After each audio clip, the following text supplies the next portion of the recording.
ज्या विनादान शाळा आहेत त्यांचा कायम शब्द काढून आपण या सगळ्या शाळांना अनुदान देण्याचा तत्कालीन सरकारने निर्णय घेतलेला आहे। खरं तर तत्कालीन सरकारचं धोरण होतं की दरवर्षी 20% अनुदान सुरू झाल्यावर दरवर्षी एक टप्पा म्हणजे 20, 40, 60, 80, 100 असं 5 वर्षामध्ये 100% या शाळा यायला पाहिजे होत्या। परंतु आज सन 14 पासून आपण 24 पर्यंत पासून 10 वर्ष झाली, म्हणजे हा टप्पा हे 100% अनुदान 5 वर्षापूर्वी मिळायला पाहिजे होतं, परंतु ते दिलं गेलेलं नाही। आणि म्हणून आम्ही सरकारकडे मागणी करतोय। आझाद मैदानावर सुद्धा शिक्षक आमचे असल्या रखरखीच्या मुद्द्यांमध्ये आंदोलन करतायत। परवाच नागरगोजी नावाच्या शिक्षकाने बीड जिल्ह्यामध्ये आत्महत्या केलेली आहे। परवाच 2 शिक्षकांचा हार्ट अटॅकमुळे मृत्यू झालेला आहे। शेवटी सरकार हे शेतकऱ्यांच्या आत्महत्या जसं पाहतंय तसं या पुढच्या काळात शाहू फुले आंबेडकरांच्या विचारानं चालणारं सरकार म्हणून एकीकडे आपण म्हणतो, आणि त्या राज्यामध्ये अशा पद्धतीने शिक्षकांच्या आत्महत्या होणं हे या सरकारला भूषणावं नाही। त्यामुळं जो निधी अर्थसंकल्पामध्ये शिक्षण विभागाला दिलेला आहे पुढच्या वर्षी म्हणजे 25-26 साठी, त्या निधीतून तरी या शिक्षकांचं वेतन करावं अशा प्रकारची मागणी आम्ही शिक्षण मंत्र्याकडे केली। त्यांनी काल उत्तर दिलं की आम्ही वित्त विभागाला प्रस्ताव पाठवून याच्यावरती निर्णय करू, पण मला वाटतं की ठोस पावलं उचलली पाहिजेत। माननीय मुख्यमंत्री महोदय, या राज्याचे उपमुख्यमंत्री येतात, अर्थमंत्री अजयदादा पवार साहेब असतील, उपमुख्यमंत्री एकनाथजी शिंदे साहेब असतील, यांनी त्याच्यावरती बसलं पाहिजे।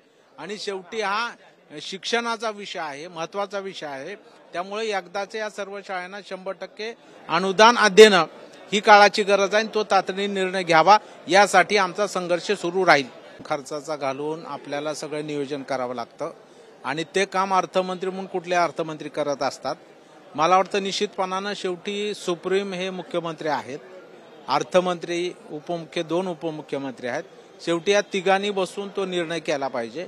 मंत्रिमंडळाने निर्णय केलाय की या शाळांना पुढील टप्पा द्यायचा 10 ऑक्टोबर 2024 ला निर्णय केलेला आहे। आता एकदा मंत्रिमंडळाने निर्णय केल्यानंतर मला वाटतं त्याला आर्थिक तरतूद देणं हे सरकारचं कायद्यानुसार कर्तव्य ठरतं, आणि म्हणून मला वाटतं की त्याच बाबतीमध्ये निर्णय करावा, यासाठी सुद्धा आमची सगळ्या आमदारांची आग्रही भूमिका माननीय मुख्यमंत्री आणि दोन्ही काल एक दुःखद घटना घडल्यामुळं माननीय अर्थमंत्री उपमुख्यमंत्री अजयदादा पवार साहेब हे विधानमंडळामध्ये नव्हते।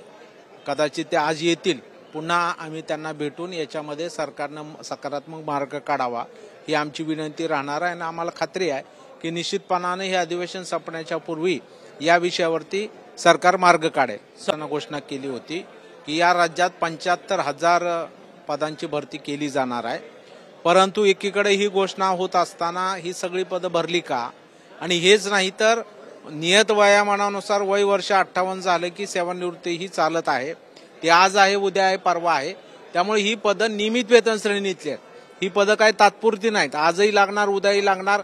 परंतु सरकार मात्र ही पदं रेग्युलर न भरता कंत्राटी पद्धतीने एकीकडे भरतंय। हा सुद्धा अन्याय तरुणीवरती होतोय।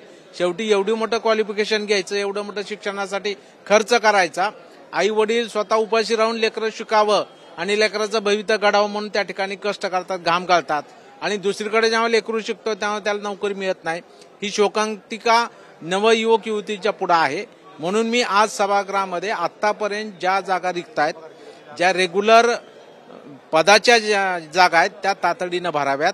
MPC याच्यामध्ये निवड मंडळ आहे, पण त्यांचंही कामकाज जलद गतीनं होत नाही। 3 सदस्याची पदं रिक्त आहेत, त्याचा परिणाम त्यांच्या कामकाजावर होतो। ही पदं 3 संचालकाची पदं सुद्धा भरली जावीत, ही पण मागणी मी सभागृहामध्ये केली। माननीय मंत्री आशिष शेलार साहेबांनी उत्तर दिलं की निश्चितपणाने याची एक व्यापक बैठक घेऊन जेवढी रिक्त पदं असतील, जी नियमित वेतन श्रेणीतली असतील ती नियमित पद्धतीने भरण्याचा निर्णय, आणि ही 3 पदं भरण्यासाठी आता फाईल माननीय मुख्यमंत्र्याकडे केलेली आहे आणि त्याची नियुक्ती येणाऱ्या 8 दिवसात होईल असं आश्वासन दिलेलं आहे।